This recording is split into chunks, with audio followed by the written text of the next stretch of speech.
সারাদিনে দিনের এত পরিশ্রম আর ক্লান্তির পরেও ঘুম এলো না চোখে। সারাটা রাত জেগে বসেই কাটিয়ে দিলাম। সে রাতে সে রাত কাটলো, পরের দিন কাটলো, তারপরের রাত গেল। থামলো না ভয়ানক ঝড়, বাতাসের বিরাম নেই বিন্দুমাত্র। ফুলে ফেঁপে উঠে ফুঁসছে সাগর, জলোচ্ছ্বাস আসবেই। যা মনে হচ্ছে মায়ের দেয়া বাইবেলটার কথা মনে পড়ল আজ হঠাৎ করেই। সঙ্গে নেই, জাহাজ ডুবিতে হারিয়েছি। মনে মনে ঈশ্বরকে ডাকতে লাগলাম। আমার ডাক বোধ হয় শুনতে পেলেন ঈশ্বর। শেষ পর্যন্ত এলো না জলোচ্ছ্বাস। 3 দিন 3 রাত পর থামলো ঝড়। চতুর্থ দিন রাতে দু চোখের পাতা এক করতে পারলাম। ভোরে চোখ মেলতেই দেখি বাইরে সোনালি সকাল। বেরিয়ে এলাম খোরলের বাইরে। সাগর আর আকাশের চেহারা দেখে মনেই হয় না 12 ঘন্টা আগেও কি ভয়ানক ঝড় বইছিল। ইচ্ছে করলে নৌকা নামিয়ে নিতে পারি, কিন্তু গা কাঁপছে অজানা আশঙ্কায়। বলা নেই কওয়া নেই, হঠাৎ করেই ঝড় এসে পড়ে এদিকের সাগরে। এই নিরাপদ আশ্রয় ছেড়ে বেরোবো আবার যদি এসে পড়ে। টিলার মাথায় চললাম। বাঁ দিকে চোখে পড়ল দ্বীপটা, মাইল 2 দূরে, পেঙ্গুইন দ্বীপ।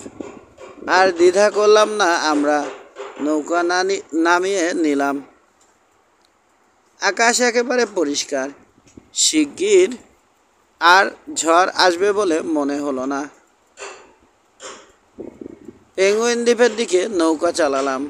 সঙ্গে অনেক দড়ি আছে, নতুন দড়ি দিয়ে পাল বাঁধলাম।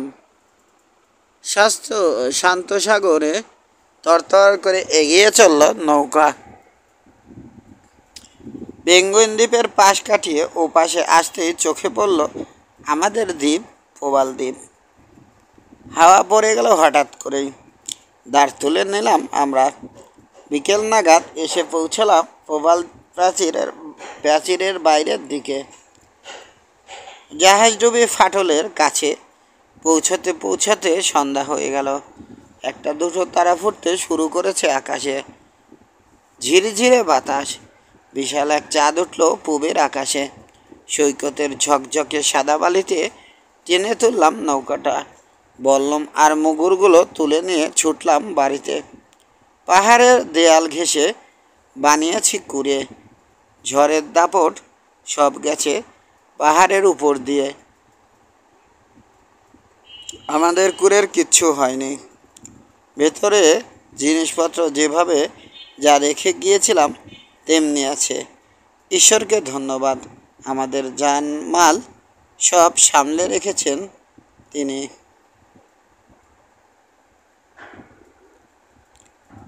21। পেঙ্গুইন দ্বীপে অভিযানের পর অনেক দিন আর বাইরে কোথাও বেরোলাম না। পরের কয়েক মাস শান্তিতেই কাটালাম প্রবাল দ্বীপে। কখনো মাছ ধরি লেগুনে, কখনো বনের ভেতরে শিকারে যাই, জলজ বাগানে ডুবো সাঁতার কাটি। আমাকে অ্যাকোয়ারিয়ামে জিয়ানো অদ্ভুত জীব দেখে সময় কাটাই। ইদানিং মাঝে মাঝেই বাড়ির কথা বলে পিটার কিন। বুঝলাম বাড়ি ফিরে যেতে ইচ্ছে করছে তার। নেই জ্যাকেরও না।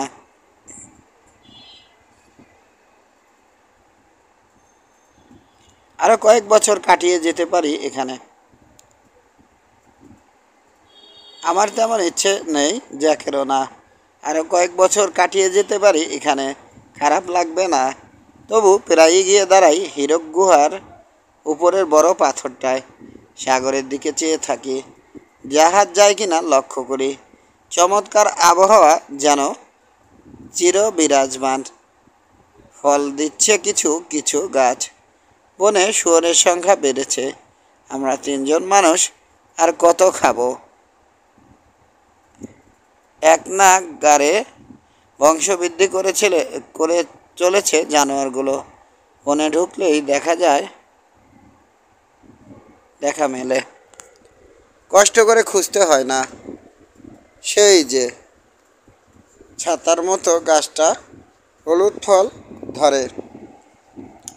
ওটা যে কোনো সময় ওটার তলায় যে কোনো সময় পাওয়া যায় কয়েকটাকে। কাজকর্ম বিশেষ নেই এখন, তবু বসে থাকি না। নারকেলের গামছা দিয়ে কাপড় বানাচ্ছি, শুয়োর মেরে জুতো বানিয়েছি 3 জোড়া, আরও বানাচ্ছি। দেখতে খুবই বিচ্ছিরি হয়েছে ঠিক, কিন্তু আসল জুতোর চেয়ে কম কাজ দিচ্ছে না।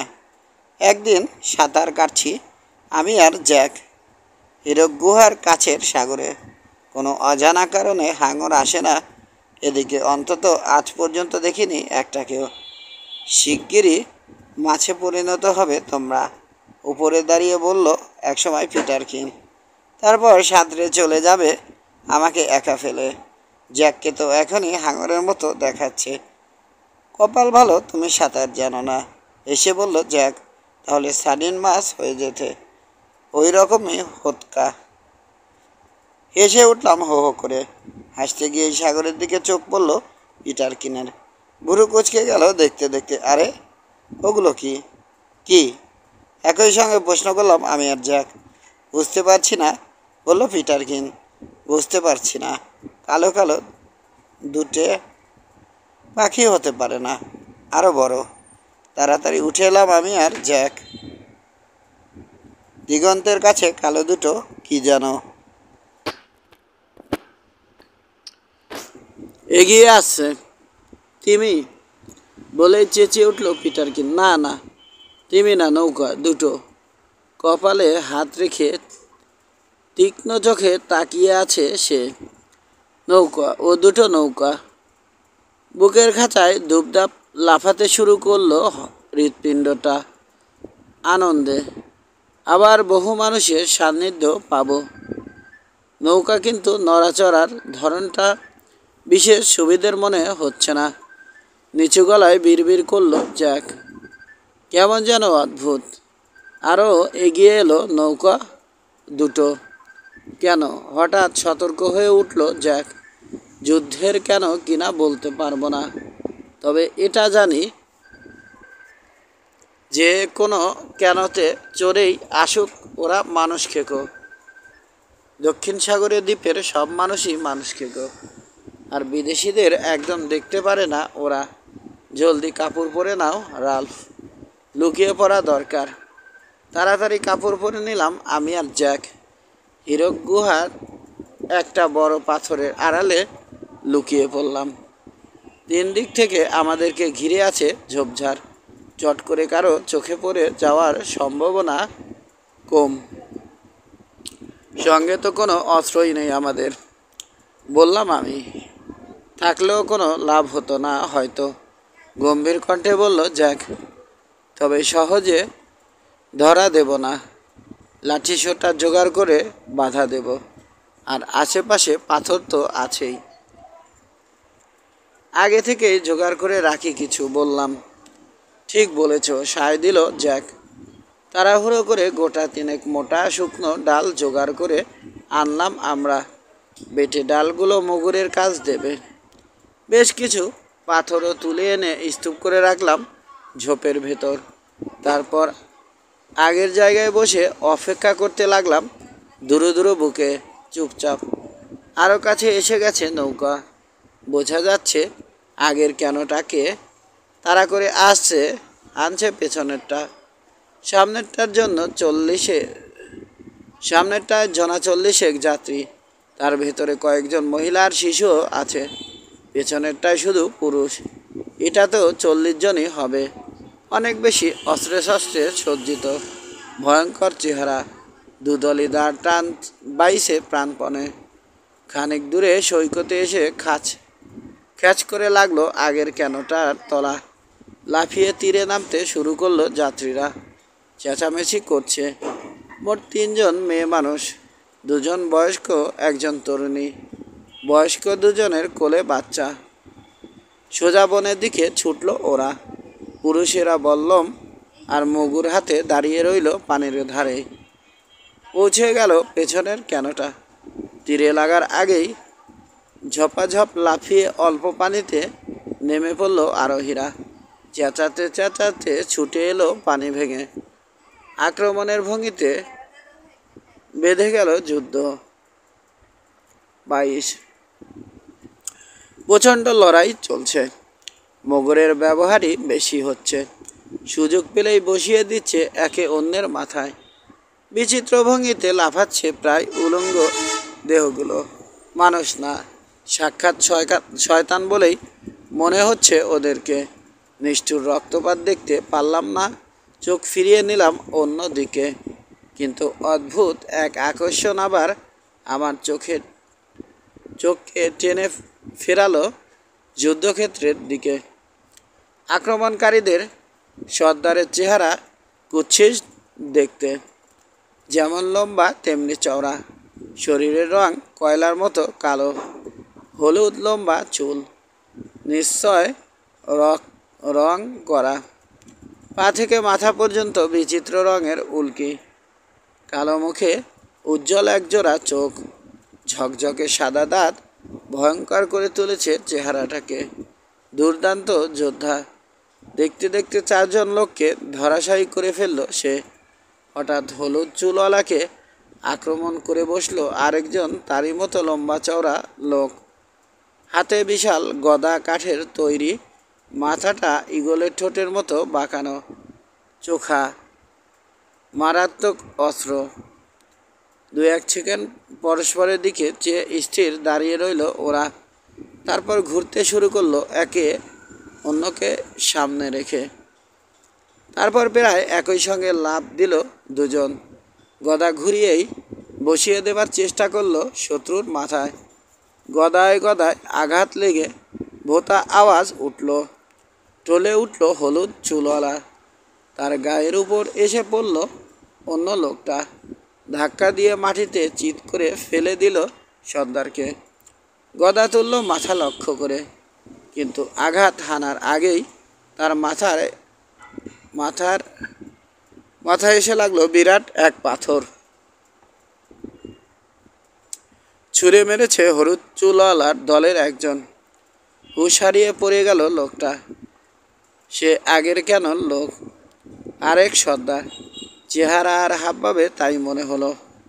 সর্দার কাবু হয়ে যেতেই যুদ্ধ শেষ হয়ে গেল। সাহস হারিয়ে ফেলল দলের লোকেরা। ঘুরেই ছুট লাগালো বনের দিকে।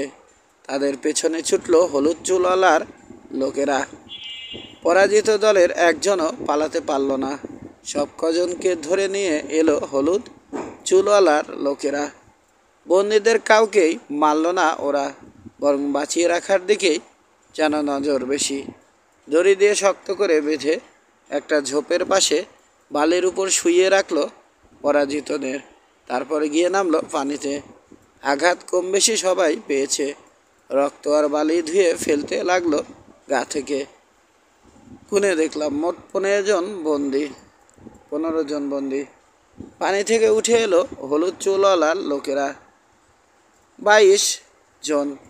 2 জনকে বনে পাঠিয়ে দেওয়া হলো মেয়ে আর শিশুদের ধরে আনতে। দুদলেরই হতাহতের সংখ্যা প্রচুর। বেটারা যদি এদিকে এসে পড়ে কোনো কারণে, কানের কাছে ফিসফিস করে বলল পিটারকিন। চুপ, চাপা গলায় বলল জ্যাক। একদম নড়বে না, যেখানে আছো বসে থাকো। বসে রইলাম চুপচাপ। বুকের ভেতর টিপ টিপ করছে হৃৎপিণ্ডটা। কি যেন আলাপ আলোচনা করলো বিজেতারা নিজেদের মধ্যে। তারপর আরও একজনকে পাঠিয়ে দিল বনের ভেতর। শিগগিরই ফিরে এলো লোকটা, মাথায় শুকনো ডাল পাতার বোঝা। জ্যাক প্রথম দিন যা করেছিল সেভাবে ধনুক আর শুকনো কাঠির সাহায্যে আগুন ধরিয়ে ফেললো একজন। আগুনের পাশে গোল হয়ে বসলো সবাই। দাউ দাউ করে জ্বলে উঠল আগুন। 2 জন লোক এসে এক বন্দিকে তুলে নিয়ে গেল। চিৎ করে ফেললো আগুনের পাশে। কি করবে ওকে? জ্যান্ত পোড়াবে? শক্ত করে চেপে ধরলাম একটা লাঠি। উঠতে গিয়েও পারলাম না। কাজ চেপে ধরেছে জ্যাকের শক্তিশালী থাবা। কি যেন আদেশ দিল হলুদ চুলওয়ালা সর্দার। মুগুর হাতে উঠে এলো একজন যোদ্ধা। বন্দির কপাল সই করে লাগালো বাড়ি। এক বাড়িতেই চুরমার হয়ে গেল খুলি, ছিটকে বেরিয়ে এলো রক্ত মগজ। সঙ্গে সঙ্গে মারা গেল লোকটা। যাক, বেশি কষ্ট সইতে হলো না হতবাঘাকে। জ্যান্ত পুড়িয়ে মারলে তো মৃত লোকটার হাত পা নড়া বন্ধ হওয়ার আগেই তাকে কেটে ফেলতে শুরু করলো জঙ্গলিগুলো। দেখতে দেখতে কেটে টুকরো টুকরো করে ফেললো। চোখা কাঠির মাথায় মাংসের বড় বড় টুকরো গেঁথে ধরলো আগুনের উপর। ঝলসানো তো দূরের কথা, গরমও হলো না ঠিকমতো। কামড়ে টেনে ছিঁড়ে খেতে শুরু করলো জানোয়ারগুলো। পাক দিয়ে উঠলো পেটের ভেতর। বমি করে ফেললাম গল গল করে। আমার বমির শব্দ ঢাকা পড়ে গেল তীক্ষ্ণ চিৎকারে। মুখ মুছতে মুছতে চেয়ে দেখলাম বনের ভেতর থেকে বেরিয়ে আসছে দুই জঙ্গলি। টেনে হিঁচড়ে নিয়ে আসছে মেয়ে মানুষগুলোকে। সর্দারের সামনে এনে ওদের দাঁড় করিয়ে দিল দুই জঙ্গলি। তারপর তাড়াহুড়ো করে গিয়ে বসলো খাবারের ভাগ নিতে। হাতের অবশিষ্ট মাংসটুকু মুখে পুরে দিল সর্দার। উঠল কুৎসিত হাসি হেসে এসে দাঁড়ালো একটা বয়স্কা মহিলার সামনে। হাত বাড়ালো কোলের বাচ্চাটার দিকে। ভয়ে চেঁচিয়ে উঠে পিছিয়ে গেল মহিলা। খিক খিক করে শয়তানি হাসি হাসলো সর্দার। এক লাফে এগিয়ে এসে ছো মেরে ছিনিয়ে নিল বাচ্চাটাকে, ছুঁড়ে ফেলে দিল সাগরে। চিৎকার করে উঠে বালির উপর মূর্ছিত হয়ে পড়ে গেল মা। চাপা অস্পষ্ট একটা শব্দ করে উঠল জ্যাক। ওই সামান্য শব্দেই চমকে উঠে ফিরে চাইলাম। রক্ত সরে গেছে তার মুখ থেকে, কপালে ঘাম। আবার ফিরে চেয়ে দেখলাম শিশুটা তলিয়ে যায়নি, সৈকতে এনে ফেলেছে তাকে বিশাল এক ঢেউ। অসহায় শিশুটাকে গ্রাস করার মতো নিষ্ঠুর হতে পারেনি যেন সাগরও। কোলে করে এনে নামিয়ে দিয়ে গেছে বালির উপর ডাঙায়। হাত পা নড়ছে বাচ্চাটার, বেঁচে আছে। তরুণীর মুখোমুখি এসে দাঁড়ালো সর্দার। কি যেন বলল, বেটাদের ভাষা জানি না, বুঝতে পারলাম না কিছুই। জোরে জোরে মাথা নাড়ল মেয়েটা। পিছিয়ে এলো এক পা। দাঁত বের করে হাসলো সর্দার। কি যেন বলল আবার। তারপর হাত তুলে আগুন দেখালো। অনুমান করলাম কোনো একটা প্রস্তাব দিয়েছে মেয়েটাকে সর্দার, এবং তার কথা না শুনলে পুড়িয়ে মারার হুমকি দিচ্ছে। আবার মাথা নাড়ল মেয়েটা। পিছিয়ে গেল আরেক পা। ভয়ঙ্কর হয়ে উঠল সর্দারের মুখ। সঙ্গীদের দিকে ফিরে চেঁচিয়ে কিছু একটা আদেশ দিল। পিটারকিন। ফিসফিস করে বলল জ্যাক। ছুরিটা আছে না সঙ্গে? আছে, ফিসফিস করে জবাব দিল পিটারকিন। মরার মুখের মতো ফ্যাকাশে হয়ে গেছে ওর চেহারাও। যা বলছি মন দিয়ে শোনো। আমি বেরিয়ে গেলেই তুমি আর রাল্ফ ছুটবে, গিয়ে বাঁধন কেটে দেবে বন্দীদের। খুব তাড়াতাড়ি কাটবে, নইলে মরতে হবে সবাইকে। লাফিয়ে উঠে দাঁড়ালো জ্যাক। হাতে মুগুর, রাগে উত্তেজনায় কাঁপছে থরথর করে। ঘাম ঝরছে কপাল থেকে। দেখলাম মুগুর হাতে এগিয়ে আছে জল্লাদ, সেই জঙ্গলিটা যে বন্দীকে হত্যা করেছে। কাছে এসে মুগুর তুলল মেয়েটার মাথা সই করে। ভীষণ জোরে চিৎকার করে উঠল জ্যাক। আটকে উঠলাম। এ কাকে দেখছি? হাসি খুশি আমাদের সেই বন্ধু। বিকট হয়ে উঠেছে চেহারা। দাঁতে দাঁত চেপে বসায় কঠিন হয়ে ফুলে উঠেছে চোয়ালের উপর দিকের মাংস। আবার এক হুঙ্কার ছেড়ে প্রায় 15 ফুট নিচে লাফিয়ে নামলো সে। মুগুর হাতে ছুটে গেল বাঘের মতো ক্রুদ্ধ গর্জন করে। চোখের পলকে গিয়ে পড়ল হতচকিত জঙ্গলিদের মাঝে। আর দেখার অপেক্ষা করলাম না আমরা দুজন। ঝোপের ভেতর দিয়ে ছুটে গেলাম। ছুটতে ছুটতেই দেখি যুদ্ধক্ষেত্রের অবস্থা। সামনে যে লোকটা পড়ল একবারিতে তাকে মাটিতে ফেলে দিল জ্যাক। মাথার উপর ডালটা ঘোরাতে ঘোরাতে ছুটে গেল সর্দারের দিকে। কাছে পৌঁছে আঘাত হানলো গায়ের জোরে। লাগলে ছাতু হয়ে যেত হলুদ চুলওয়ালার মাথা, কিন্তু চকিতে সরে গেল সে। আঘাতটা লাগলো কাঁধে, কাত হয়ে গেল এক পাশে। আহত জানোয়ারের মতো চেঁচিয়ে উঠে মুগুর তুলল। আর দেখতে চাইলাম না। যা ঘটে ঘটুক, আগে বন্দীদের মুক্ত করতে হবে। যত তাড়াতাড়ি পারলাম মুক্ত করে দিলাম ওদের। আমাদের সাহায্য করার ইঙ্গিত জানিয়ে এই ছুটলাম যুদ্ধক্ষেত্রের দিকে। প্রচণ্ড লড়াই চলছে হলুদ চুলওয়ালা সর্দার আর জ্যাকের মাঝে। কেউ কাউকে কাবু করতে পারছে না। চারপাশ থেকে তাদের ঘিরে রেখেছে জঙ্গলিরা। এদিক ওদিক ছড়িয়ে ছিটিয়ে পড়ে আছে নিহতদের অস্ত্রশস্ত্র। ছুটতে ছুটতেই হাত থেকে ফেলে দিলাম ডালটা। নিচু হয়ে তুলে নিলাম একটা মুগুর। পিটারকিন তুলে নিল একটা বল্লম। চকিতে একবার পেছনে ফিরে চেয়ে দেখলাম পেছনে আছে 14 জন লোক। যে যা পেরেছে অস্ত্র তুলে নিয়েছে হাতে। আঘাত হেনেছে হলুদ চুলওয়ালা। সাই করে সরে গেল জ্যাক। ভারসাম্য হারিয়ে একপাশে কাত হয়ে গেল সর্দার। এই সুযোগে তার ডান কাঁধে বাড়ি মারল জ্যাক। হাড় ভাঙার কুৎসিত শব্দ হলো। আর্তনাদ করে উঠল সর্দার। হাত থেকে খসে পড়ে গেল মুগুর। বেকায়দা ভঙ্গিতে ঝুলে রইল ডান হাতটা। আবার বাড়ি মারল জ্যাক। খুলি ফাটিয়ে দিল। হলুদ চুলওয়ালার কাটা কলা গাছের মতো মাটিতে আছড়ে পড়ল সে। ক্ষণিকের জন্য হতবুদ্ধি হয়ে গেল জঙ্গলিরা। পরক্ষণেই ঘিরে ফেলল জ্যাককে। পিছন থেকে চেঁচিয়ে উঠে ছুটলাম আমরা। ঝাঁপিয়ে পড়লাম ওদের উপর। সর্দার নেই।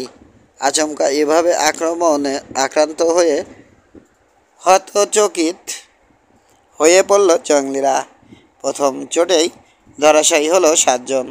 নতুন বিক্রমে ঝাঁপিয়ে পড়েছে বন্দীরা মুক্তি পেয়ে। এবার আর পেছনে ফেরার কোনো লক্ষণ নেই ওদের মাঝে।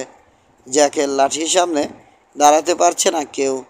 তার উপর রয়েছে পিটারকিনের বল্লম। শিগগিরই ছেড়ে দেমা কেঁদে বাঁচি অবস্থা হলো জঙ্গলিদের। যুদ্ধে ক্ষান্ত দিয়ে যে যেদিকে পারল দৌড় দিল, কিন্তু পালাতে পারল না। পেছন থেকে ছুড়ে দেয়া বল্লম বিঁধে মরল কিছু। বাকিগুলোকে ধরে আনা হলো। দেখতে দেখতে বেঁধে ফেলা হলো বন্দীদের। খানিক আগে এরাই ছিল গর্বিত বিজেতা। 23 যুদ্ধ শেষ। আমাদের ঘিরে দাঁড়ালো নতুন বিজেতারা। অবাক চোখে দেখছে। প্রশ্নের পর প্রশ্ন করে চলেছে বিচিত্র ভাষায়। একটা বর্ণ বুঝতে পারলাম না আমরা। কাজেই কোনো জবাব দিতে পারলাম না। হাঁ করে চেয়ে থাকাই সার হলো। এগিয়ে এলো ওদের সর্দার। এই লোকটাকেই পাথর ছুঁড়ে বেহুশ করে ফেলা হয়েছিল। জ্যাকের সামনে এসে দাঁড়ালো সে। হাত বাড়িয়ে তার হাত ধরল জ্যাক। চাপ দিল একটু। হৈ হৈ করে উঠল জঙ্গলিরা। বুঝতে পারলো আমরা ওদের বন্ধুত্ব চাই।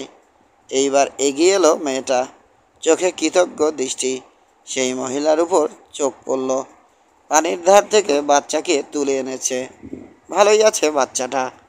আমি ওর দিকে চেয়ে হাত নাড়তেই ফোকলা হাসি হাসল। সর্দারের হাত ছেড়ে দিল জ্যাক। কোলে তুলে নিল বাচ্চাটাকে। গাল নাদুস নুদুস।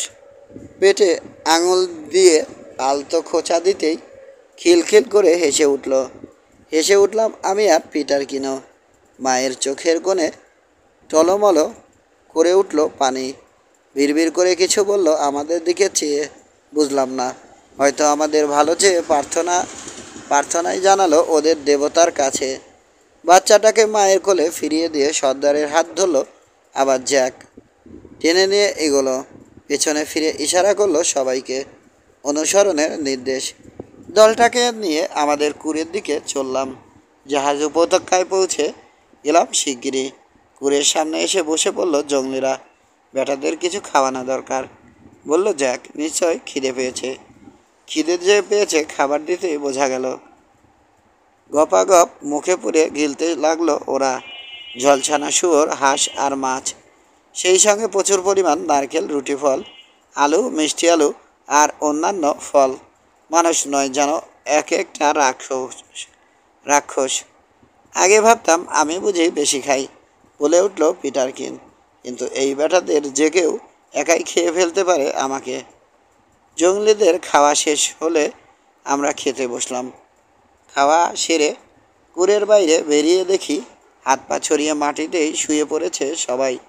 সর্দারের নাক ডাকতে শুরু করেছে ইতিমধ্যেই। আমরাও ক্লান্ত, বেশি রাত করলাম না, সকাল সকালই শুয়ে পড়লাম। পরদিন অনেক বেলায় ঘুম ভাঙল। বাইরে বেরিয়ে দেখি তখনও ঘুমোচ্ছে জঙ্গলিরা। ডেকে তুললাম ওদের। আমার হাঁক ডাকে জ্যাকের ঘুম ভেঙে গেল। বাইরে বেরিয়ে অবাক হয়ে গেল এত জঙ্গলি দেখে। ঘুমের ঘোর কেটে গেল পরক্ষণেই। মনে পড়ে গেল সব কথা। কুড়েতে গিয়ে ঢুকলো জ্যাক। পিটারকিন তখনও ঘুমিয়ে আছে। এই যে সাহেব। পিটারকিনের গায়ে ঠেলা দিল জ্যাক। উঠুন উঠুন, আর কত ঘুমাবেন? আপনার দোস্তরা ওদিকে খাবার জন্য পাগল হয়ে উঠেছে। আর বেশি দেরি করলে আমাদেরকেই ধরে খেয়ে ফেলবে। চোখ ডলতে ডলতে উঠে বসলো পিটারকিন। সকাল হয়ে গেছে, এই একটু আগেই তো ঘুমালাম। খেতে বসে গেল জঙ্গলিরা। আরেকবার তাজ্জব হয়ে দেখলাম ওদের খাওয়া। বাচ্চা কোলে নিয়ে একটা পাথরের উপর বসে শুয়োরের হাড় চিবাচ্ছে সেই মহিলা, যার বাচ্চাকে গতকাল পানিতে ফেলে দেয়া হয়েছিল। এগিয়ে গেল পিটারকিন। তার দিকে চেয়ে হাসলো বাচ্চাটা। হ্যালো কয়লার টুকরা, বলল পিটারকিন। একেবারে নিজের বাড়ি ভাবতে শুরু করে দিয়েছ দেখছি। জবাবে আবার হাসলো বাচ্চাটা। দুহাত বাড়িয়ে দিল। হেসে তাকে কোলে তুলে নিল পিটারকিন। তাদের দিকে চেয়ে একবার হাসলো মা, তারপর আবার হাড় চিবানোয় মন দিল।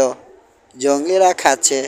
আমি আর জ্যাক আরেকবার কথা বলার চেষ্টা করলাম ওদের সঙ্গে। বেথা, ওদের কথা আমরা বুঝলাম না, আমাদের কথা ওরা বুঝলো না।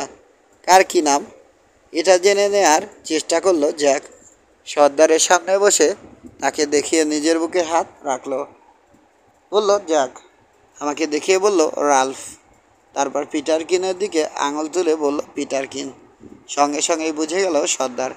নিজের বুকে হাত রেখে চেঁচিয়ে বলল টারারো টারারো। এরপর একে একে প্রায় সব জঙ্গলিদের নামই জেনে নিলাম আমরা। তরুণীর নামও জানলাম, আভাটিয়া। নাস্তা শেষ হলো। তাকে অনুসরণের ইঙ্গিত করলো জ্যাক। জঙ্গলিদেরকে নিয়ে যুদ্ধক্ষেত্রে ফিরে এলাম আমরা আবার। গত বিকেলে বন্দীদের যেভাবে ফেলে রেখে গিয়েছিলাম তেমনি রয়েছে। আশ্চর্য, এক বেটারও কিচ্ছু হয়নি, দিব্যি সুস্থ চাঙ্গা। কথায় বলে বেড়ালের জান শক্ত। এই বেটাদের জান বেড়ালের চেয়ে 1000 গুণ শক্ত। হোক বন্দি, কিন্তু আর না খাইয়ে রাখাটা অমানবিক হয়ে যাবে। ওদেরকে খাইয়ে দেবার ভার দিলাম টারারোল দলের উপর। হাত পা বাঁধা অবস্থায় গলা গপাগপ গিলল বন্দিরা। কয়েকজন জঙ্গলিকে নিয়ে সৈকতের ধারে একটা ঝোপের পাশে গিয়ে দাঁড়ালো জ্যাক। ইঙ্গিতে গর্ত খোঁড়ার নির্দেশ দিল। বুঝলো জঙ্গলিরা। ছুটে গিয়ে কেন থেকে কয়েকটা দাঁড় নিয়ে এলো। নরম বালি মাটি, দাঁড় দিয়েই খোঁড়া যাবে। কাজ শুরু করে দিল ওরা। তাদের সঙ্গে হাত লাগালো জ্যাক। বড় একটা গর্ত খোঁড়া হয়ে গেল শিগগিরই। সৈকতে ছড়িয়ে ছিটিয়ে পড়ে থাকা লাশগুলো তুলে আনার ইঙ্গিত করলো জ্যাক। সব কটা লাশ তুলে এনে গর্তে ফেললো জঙ্গলিরা। মাটি চাপা দিয়ে দিল। তারারও এসে দাঁড়ালো জ্যাকের সামনে। ইঙ্গিতে জানালো তারা যেতে চায়। মাথা কাত করলো জ্যাক। বন্দীদেরকে কেনতে তুলতে সাহায্য করলাম আমরা। কয়েকদিন চলার মতো খাবার আর পানি তুলে দিলাম কেনই। পিটারকিন গিয়ে গোটা 6 শুয়োর মেরে নিয়ে এসে সব গুলোই দিয়ে দিলাম জঙ্গলিদের। যে রাক্ষস ছটাতেও ওদের দিন দুয়েকের বেশি চলবে বলে মনে হয় না। এবার যাবার পালা। আমাদের কাছে এসে দাঁড়ালো টারারো। ইঙ্গিতে তাদের সঙ্গে যাওয়ার অনুরোধ করলো। মাথা নাড়লাম আমরা। স্মারক চিহ্ন হিসেবে ছোট একটা কাঠের টুকরোয় আমাদের 3 জনের নাম খোদাই করে তুলে দিলাম টারারোর হাতে। নারকেলের ছোবড়ার সরু দড়িতে টুকরোটা বেঁধে নিজের গলায় ঝুলিয়ে রাখলো সে। ছেড়ে যেতে খুব কষ্ট হচ্ছে। জঙ্গলিদের হাবভাবে বোঝা গেল সেটা। আমাদেরকে সঙ্গে যাবার অনুরোধ জানালো, আবার টানারও রাজি হলাম না। এগিয়ে এসে জ্যাকের সামনে দাঁড়ালো সে। তার নাকের সঙ্গে নাক ঘষল 3 বার। এগিয়ে এলো আমার কাছে, নাক ঘষল। তারপর গিয়ে দাঁড়ালো পিটারকিনের সামনে। এটা ওদের বিদায় রীতি, বুঝতে পারলাম। একে একে সব কজন জঙ্গলির সঙ্গে নাক ঘষাঘষি করতে হলো, এমনকি মেয়েদের সঙ্গেও। মায়ের কোল থেকে সেই বাচ্চাটাকে তুলে নিল জ্যাক। ওর নাকের সঙ্গে নাক ঘষল। বাচ্চাটা হাসছে, কিন্তু জ্যাকের চোখের কোণ একটু যেন ভিজে ভিজে ভেজা ভেজা মনে হলো। অদ্ভুত এই পৃথিবী, সবচেয়ে অদ্ভুত বোধহয় মানব যাত্রা। গত বিকেলে যাদের কাণ্ড কারখানা দেখে শিউরে উঠেছিলাম, তারাই যখন চলে গেল ভারী হয়ে গেল মনটা। চলে যাচ্ছে দুটো কেন? অনেক দূরে গিয়ে শেষবারের মতো একবার হাত নাড়ল জঙ্গলিরা। আমরাও হাত নেড়ে জবাব দিলাম। ধীরে ধীরে দিগন্তে মিলিয়ে গেল কেন দুটো। তারপর ও আরও অনেকক্ষণ দাঁড়িয়ে রইলাম আমরা একভাবে। চারদিকটা ভীষণ নির্জন মনে হচ্ছে, বড় বেশি নীরব। হঠাৎই মনে পড়ল বাড়ির কথা। প্রবাল দ্বীপে আসার পর বাড়ির কথা ভেবে মন খারাপ করলাম এই প্রথম। চলো ঘুরে ফিরে যাই, বিষণ্ণ গলায় জ্যাক বলল। ফিরে চললাম আমরা। 24 দিন যেতে লাগলো। পরিবর্তন এসেছে আমাদের মাঝে। আমাদের মতো আর ভালো লাগে না, আগের মতো আর ভালো লাগে না এই দ্বীপে। খালি মনে হয় কি যেন নেই। দেশের কথা, বাড়ির কথা আলোচনা করি আমরা এখন প্রায়। রোজই গিয়ে দাঁড়াই হীরক গুহার ছাতে, জাহাজ যায় কিনা লক্ষ্য করি। জঙ্গলেরা এসে দুটো ব্যাপার মনে করিয়ে দিয়ে গেছে আমাদের। যতখানি নিরাপদ ভেবেছিলাম প্রবালদ্বীপ মোটেই তা নয়। যে কোনো সময় ভয়াবহ বিপদ এসে হাজির হতে পারে এখানে, এবং সেজন্য সবসময় হুঁশিয়ার থাকতে হবে। তেমন বিপদ এসে হাজির হলে জাহাজ উপত্যকার কুঁড়েতে থাকা যাবে না। তখন আমাদের জন্য সারা দ্বীপে সবচেয়ে নিরাপদ জায়গা হীরক গুহা। ওখানে গিয়ে লুকিয়ে থাকতে হলে দরকারি যা যা দরকার, খাবার, আগুন জ্বালানোর ব্যবস্থা, পানি, এসব রাখতে হবে। রাখলাম প্রচুর পরিমাণে শুকনো মাংস, শুকনো ফল এবং নারকেল। একদিনের জন্য বাইরে না বেরিয়ে ও কয়েক মাস এক নাগারে কাটিয়ে দিতে পারবো এত রসদ নিয়ে ভরেছি হীরক গুহার পাশের একটা শুকনো গুহায়। একদিন জলজ বাগানে সাঁতার কেটে কেটে ক্লান্ত হয়ে পড়েছি আমি আর জ্যাক। উঠে এসে বালিতে শুয়ে জিরিয়ে নিচ্ছি। পিটারকিন বসে আছে পাথরের টিলার মাথায়, সাগর দেখছে। ওখান থেকেই কথা বলছে আমাদের সঙ্গে। হঠাৎ চুপ হয়ে গেল পিটারকিন। ভুরু কুঁচকে তাকিয়ে আছে সাগরের দিকে। কয়েক মুহূর্ত পরেই চেঁচিয়ে উঠল সে, জ্যাক, রাল্ফ, পাল পাল দেখা যাচ্ছে। একটা জাহাজ এদিকেই আছে। তাড়াহুড়ো করে উঠে এলাম টিলার মাথায়।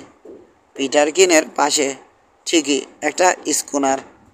দক্ষিণা বাতাসে পাল তুলে দিয়ে রাজহংসীর মতো ভেসে আছে এদিকেই। উত্তেজনায় পাগলের মতো চেঁচামেচি শুরু করে দিলাম। টিলার মাথায় ধেই ধেই করে নাচতে লাগলো পিটারকিন। এক নাগারে এগিয়ে এলো জাহাজ।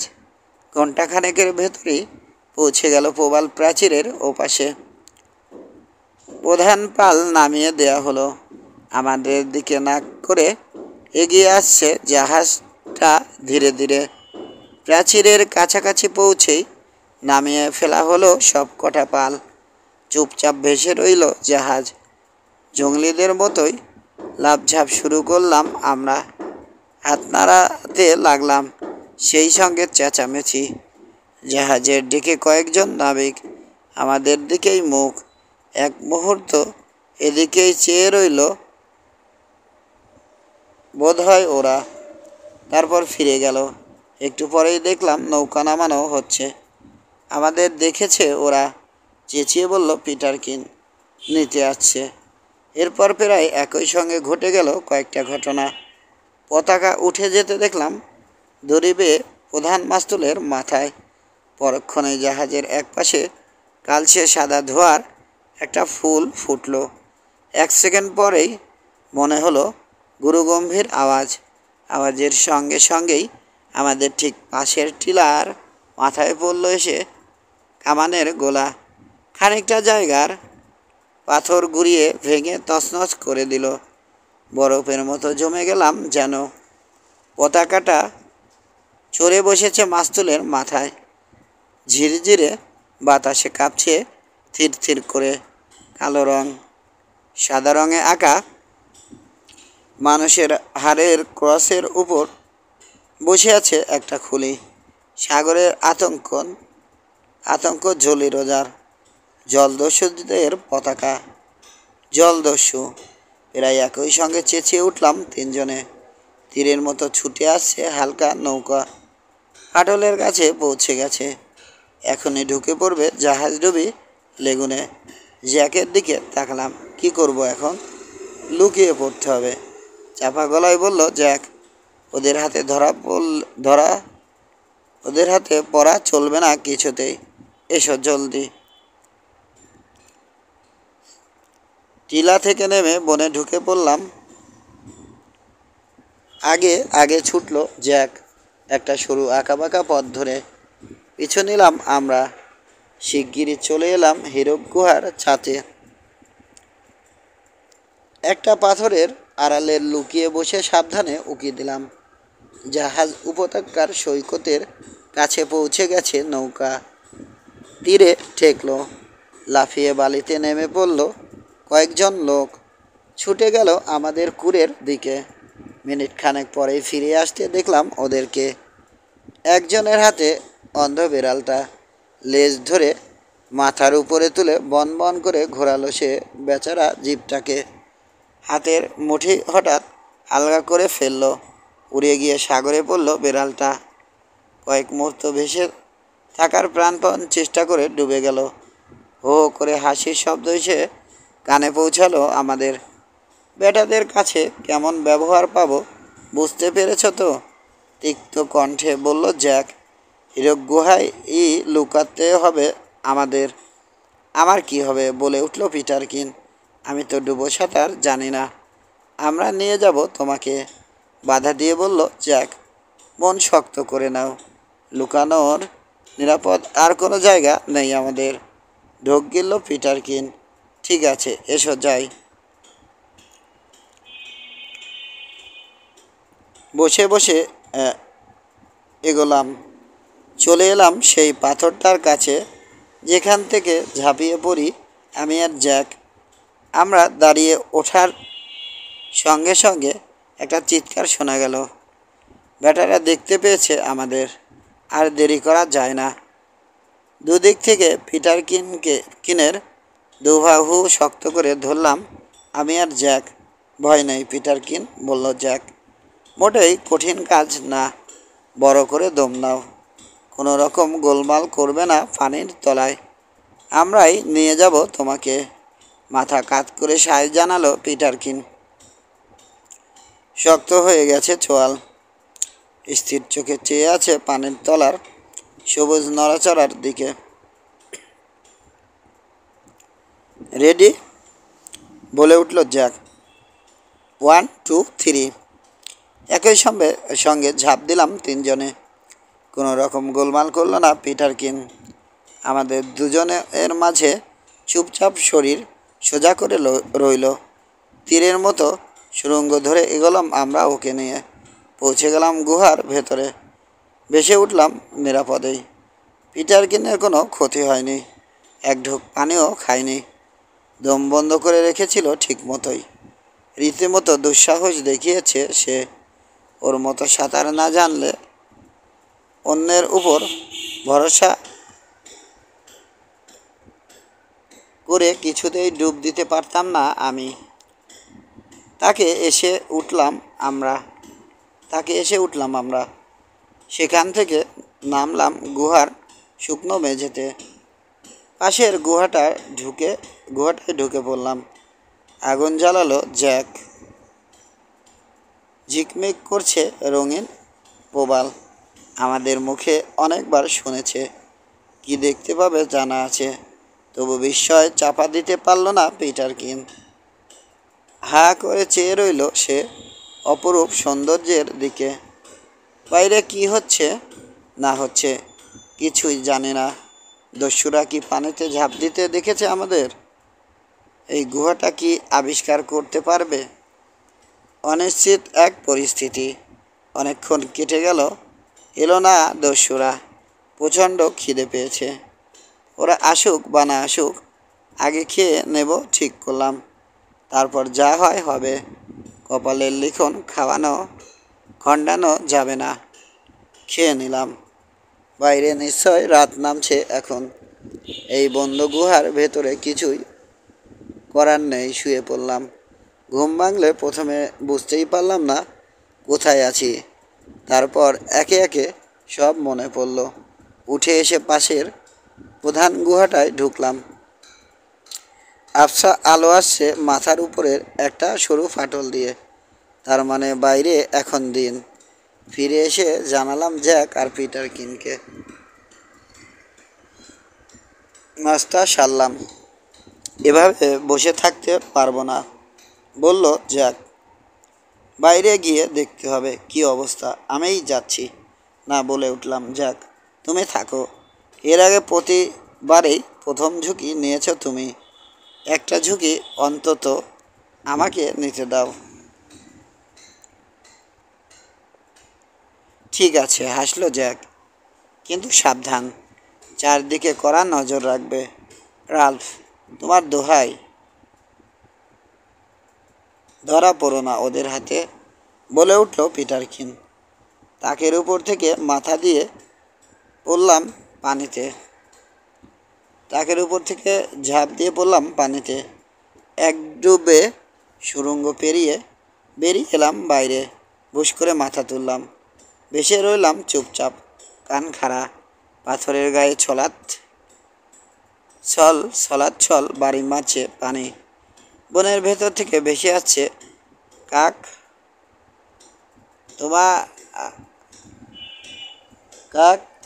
তুষার কর্কশ চিৎকার। দস্যুদের সাড়া নেই। ধীরে ধীরে সাঁতরে এসে থামলাম পাথরের দেয়ালের ধারে। উপরের দিকে তাকালাম একবার। নীল আকাশ চোখে পড়ল। অনেক উপরে ঘুরে ঘুরে চক্কর দিচ্ছে একটা আলবাট্রাস। শিকড় বেয়ে সাবধানে উঠে এলাম উপরে। সাগরের দিকে চেঁচিয়ে উঠলাম আনন্দে। অনেক দূরে চলে গেছে স্কুনারটা। দিগন্তের কাছে পৌঁছে গেছে প্রায়। চলে গেছে। একা একাই চেঁচাতে লাগলাম। বেটারা ধরতে পারিনি। মুখের কথা মুখেই রয়ে গেল। পেছনে খসখস শব্দ শুনলাম। কাঁধ চেপে ধরল একটা কঠিন থাবা। পেরেছি। কানের কাছে বলে উঠল ভারী মোটা একটা কণ্ঠ। ধরতে পেরেছি। 25। লাফ দিয়ে গলার কাছে উঠে এলো যেন হৃৎপিণ্ডটা। পাই করে ঘুরলাম। ঝটকা লেগে কাঁধের উপর থেকে সরে গেল হাত। আমি ঘুরে দাঁড়াতেই প্রচণ্ড এক চড় লাগলো নাকে মুখে। চোখে সর্ষে ফুল দেখলাম কয়েক মুহূর্ত। হাওয়া হয়ে গিয়েছি যেন। পানি বেরিয়ে এলো চোখে। তার ভেতর দিয়েই দেখলাম কার হাতে পড়েছি। বিশাল এক দানব যেন দাঁড়িয়ে আছে সামনে। শ্বেতাঙ্গ, কড়া রোদ আর নোনা হাওয়ায় তামাটে হয়ে গেছে মুখের চামড়া। লম্বা নাকটা ঈগলের ঠোঁটের মতো বাঁকানো, চোখা। মুখ ভর্তি দাড়িগোঁফ, হালকা ধূসর। সাধারণ নাবিকের পোশাক পরনে। তফাৎ শুধু কোমরে একটা মোটা চামড়ার বেল্ট। এক পাশে পিস্তল গোজা, অন্য পাশে ভারী একটা ছুরি, ছোটোখাটো তরবারির সমান। কাটলাস বলে বলে ওগুলোকে। খবরদার, হুঁশিয়ার করলো লোকটা কর্কশ গলায়। কোনো চালাকি নয়। পরক্ষণে মুখে 2 আঙুল পুড়ে শীষ দিয়ে উঠল। সঙ্গে সঙ্গেই জবাব এলো।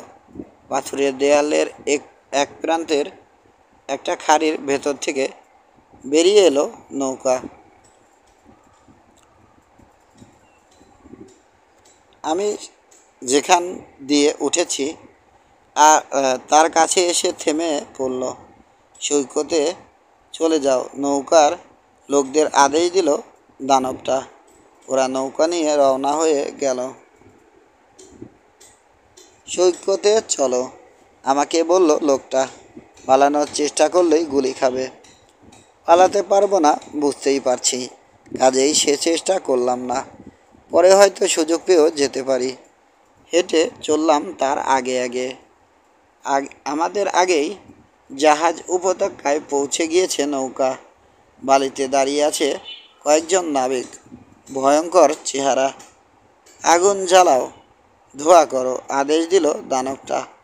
আদেশ পালন করতে ছুটে এলো একজন। কয়েক মিনিটেই লতা পাতা জোগাড় করে আগুন ধরিয়ে ফেলল। কুণ্ডলি পাকিয়ে কালো ধোঁয়া উঠে গেল আকাশে। হঠাৎ কানে এলো কামানের গর্জন সাগরের দিক থেকে। কি করে বোকা বানানো হয়েছে আমাকে বুঝতে পারলাম। আগুন জ্বালিয়ে ইঙ্গিতে ডাকা হয়েছে জাহাজটাকে। ওটা থেকেই কামান দিকে সাড়া দেয়া হয়েছে। চেয়ে দেখলাম নাক ঘুরে গেছে স্কুনারের। এগিয়ে আসছে। আমাকে ঘিরে ধরল দস্যুরা।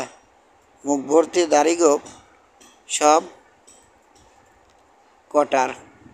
কোমরের বেল্টে পিস্তল, ক্যাটলাস, কারো হাতে বন্দুক।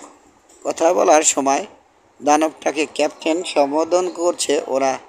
আর 2 ছোকরা কোথায়? কর্কশ গলায় জিজ্ঞেস করলো আমাকে এক ডাকাত। ওর গলার স্বরে এমন কিছু একটা রয়েছে, কাটা দিয়ে উঠল আমার গা। 3টে ছিল দেখেছি, বলে উঠল আরেকজন। আমার দিকে তাকালো ক্যাপ্টেন। কি বলছে ওরা? কানে ঢুকছে? অন্য দুটো ইবলিশ কোথায়? বলবো না, নিচু গলায় বললাম। হা হা করে হেসে উঠল ওরা। টান মেরে পিস্তল খুলে আনলো ক্যাপ্টেন। নষ্ট করার সময় নেই। থাম স্ক্রুর স্বাদ পেলেই মুখ খুলে যাবে। সুরসুর করে কথা বেরিয়ে আসবে পেট থেকে। বেশি বাড়াবাড়ি করলে দেব ফেলে পানিতে। হাঙরের সঙ্গে গিয়ে দোস্তি করবে। ডাকাতদের দিকে তাকালো সে। নৌকায় তুলে নাও ওকে। দুদিক থেকে আমার বাহু খামচে ধরল 2 ডাকাত। এক ঝটকায় শূন্যে তুলে নিয়ে এগোলো। প্রায় ছুঁড়ে ফেলল নৌকায়। ভীষণ জোরে পাটাতনে ঠুকে গেল মাথা। আধার দেখলাম দুনিয়া। একটু সুস্থির হয়ে দেখতে পেলাম লেগুন পেরিয়ে এসেছে নৌকা। পাটল দিয়ে খোলা সাগরে বেরিয়ে যাচ্ছে। প্রবাল প্রাচীরের বাইরে চলে এলো নৌকা। জাহাজের গায়ে এসে ভিড়ল। আমার কোমরে লাথি মারল এক ডাকাত। জাহাজে চড়ার আদেশ দিল। টলতে টলতে উঠে দাঁড়ালাম। কোনো মতে উঠে এলাম দেখে পেছন থেকে ধাক্কা দিয়ে আমাকে উপর করে ফেলে দিল এক শয়তান। তুলে ফেলা হলো নৌকা। নাক ঘুরে গেল জাহাজের। চমৎকার বাতাস। ফুলে উঠল পাল। প্রবাল দ্বীপ পেছনে ফেলে তরতর করে এগিয়ে চলল স্কুনার। ডাকাতরা সবাই ব্যস্ত। আমার দিকে খেয়ালই নেই কারো। ঝাঁপিয়ে পড়ব কিনা ভাবছি, কিন্তু রেলিং ঘেঁষে দাঁড়িয়ে নিচের দিকে চেয়েই বাতিল করে দিলাম ইচ্ছেটা। হাঙর বন্ধুত্বের ছেড়ে কোথায় চলেছি কে জানে। আর হয়তো কোনো দিন দেখা হবে না ওদের সঙ্গে। কেঁদে ফেললাম। গাল বেয়ে গড়িয়ে নামলো পানির ধারা। মেয়ে মানুষের মতো কাঁদছে। চমকে উঠলাম ক্যাপ্টেনের ভারী গলা শুনে। ফিরে তাকাতে মুখ বাঁকালো সে। নাও আরও কান্নার খোরাক, বলেই ধাই করে আমার কানের উপর এক ঘুষি বসিয়ে দিল। ঝাঁঝা করে উঠল কান। ডেকের উপর পড়ে গেলাম। ন্যাকামি রেখে নিচে যাও এখন। খেকিয়ে উঠল ক্যাপ্টেন। আমি না ডাকলে আর আসবে না এখানে। হঠাৎ দপ করে জ্বলে উঠলাম প্রচণ্ড রাগে। স্প্রিংয়ের মতো লাফিয়ে উঠে ঘুষি পাকিয়ে ছুটে গেলাম ক্যাপ্টেনের দিকে। আলগোছে আমার হাতটা ধরে ফেললো ক্যাপ্টেন। ভয়ানক এক মোচড় লাগালো। মনে হলো কাঁধের কাছে ভেঙে গেছে হাড়। প্রচণ্ড যন্ত্রণা, কিন্তু টু শব্দ করলাম না। ইঁদুরের বাচ্চা। আমার মুখের দিকে চেয়ে আছে ক্যাপ্টেন। সাহস তো কম না। হিসে উঠে থুতু চিঠিয়ে দিলাম তার মুখে। দপ করে জ্বলে উঠল ক্যাপ্টেনের মুখ, ক্যাপ্টেনের চোখ। নির্ঘাত এইবার গুলি করে মারবে আমাকে। মারুক গে, পরোয়া করি না আর। কিন্তু আমাকে অবাক করে দিয়ে হঠাৎ হাত ছেড়ে দিল সে। হাসলো। ঘুরে গট গট করে হেঁটে চলে গেল ডেকের উপর দিয়ে। নিচে নেমে গেল বোধহয় মুখ ধোয়ার জন্যে। খানিক পরেই ডেকে উঠে এলো এক নাবিক। নিচে যেতে ডাকলো। নেমে এলাম। খেতে বসেছে নাবিকেরা। আমাকে দেখেই হেসে উঠল। এক নম্বরের বিচ্ছু, বলল একজন। তবে এরকম ছেলেই দরকার। এই যে আমাদের বিলের কথাই ধরো না, ওর চেয়ে বেশি গোয়ার ছিল। ধরে আনার পর লাথি মেরে বসেছিল ক্যাপ্টেনকে। সাহস বটে। তবে এও ঠিক, আমরা যে কাজ করি সাহস না থাকলে কবে মরে ভূত হয়ে যেতাম।